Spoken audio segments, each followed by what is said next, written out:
When you read a novel, poem, or play, you may enjoy the story, but criticism goes deeper than just liking or disliking it. Literary criticism helps you understand how and why a text works the way it does. It teaches you to ask questions, find hidden meanings, and support your ideas with proof.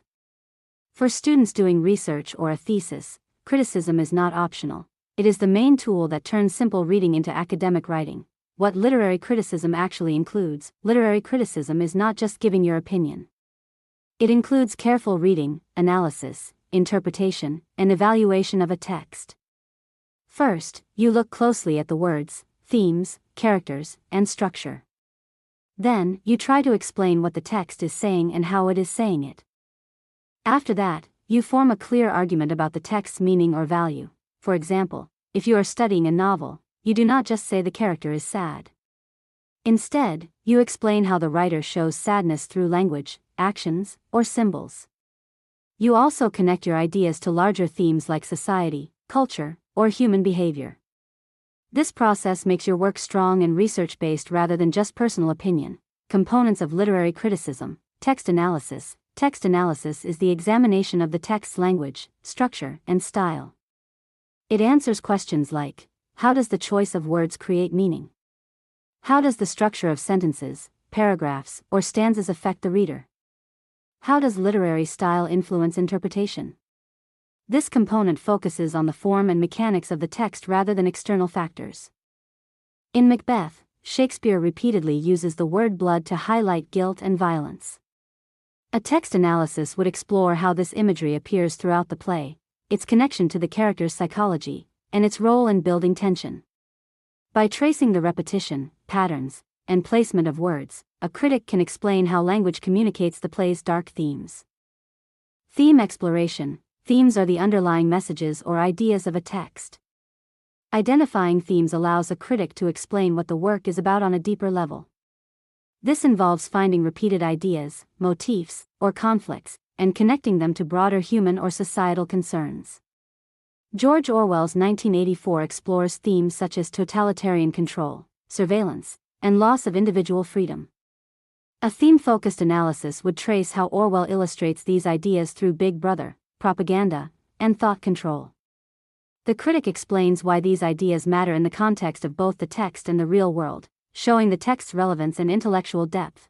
Character study. Character study examines the psychology, motivations, actions, and growth of characters.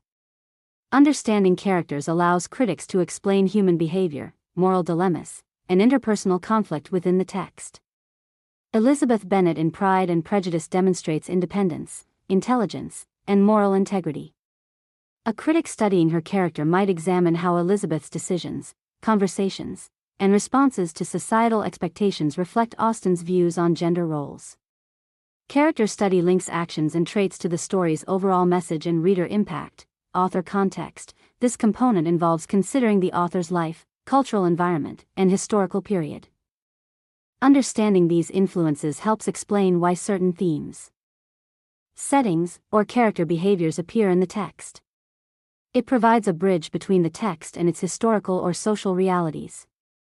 Jane Austen wrote in 19th century England, a society with rigid social hierarchies and marriage expectations.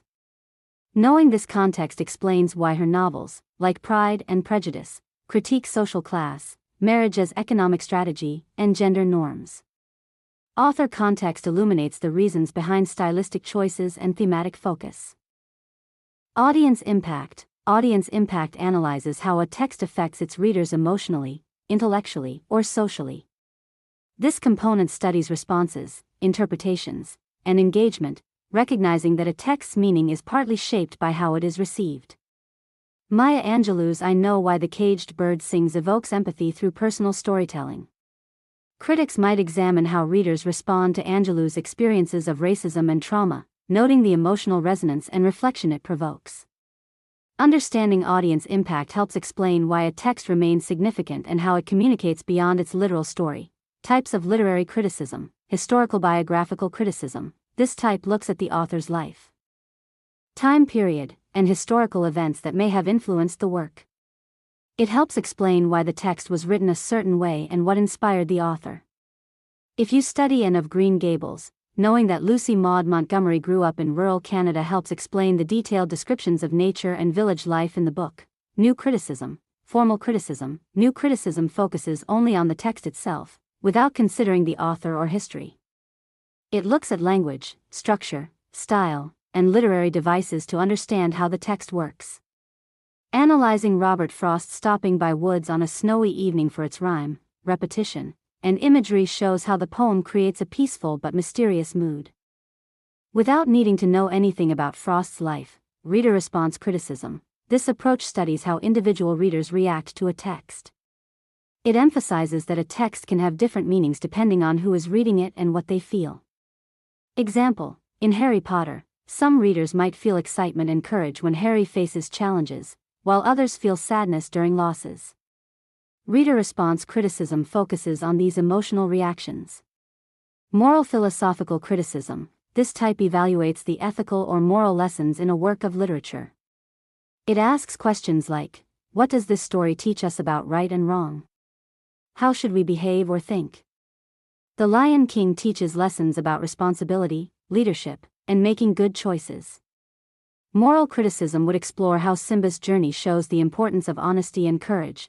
Theory-based criticism, this method uses specific theories or frameworks to interpret literature, such as feminism, Marxism, psychoanalysis, or post-colonial theory.